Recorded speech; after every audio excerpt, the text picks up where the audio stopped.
every other area of business, this is something that keeps growing, keeps evolving. You learn something new every day. Somebody comes up with a very interesting scheme, and you want to try and use that, obviously within the framework of all the laws that are prevalent in the country. One of the reasons, all of us are familiar with equity, all of us are familiar with debt.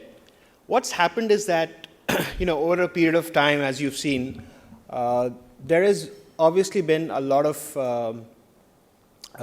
risk mitigation that has been kind of required in all projects, be it real estate or non-real estate, because of the business cycles, the shortening of business cycles, world economy, a whole bunch of issues I'm sure all of you are aware of. And so what MES offers to us is the ability to get a fixed return with an option to probably get that higher return. If it's a convertible structure, then you can, 2 years, 3 years, whatever be the terms of the investment, you have the possibility of getting 2x or 3x or 4x, etc. Of course, those days of 10x and 20x are pretty far back as far as real estate is concerned. I'd like to draw upon a recent deal that our group concluded. Was a hospitality project in Daman, which was acquired by a listed company, Delta Corporation. It's now public news, so I can share that with you. And so they are opening India's largest hotel cum casino shortly.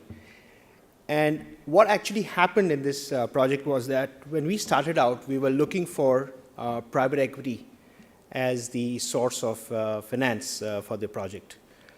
We had a kind of time run of about a year, and various options were discussed. Along the way, some MES finance did come in, but to get a private equity player to come in any other way was very difficult.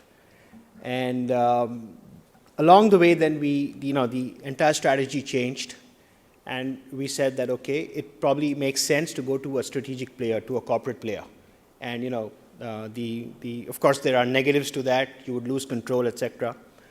But the fact is that today the project is alive, and so what happens is you see that you start off with something, and then because of this thing called construction finance, because of this thing called finance, you are forced to change your strategy along the way. So these are things that have happened in the recent past and will probably happen as we go in the future, and that's where one needs to constantly innovate.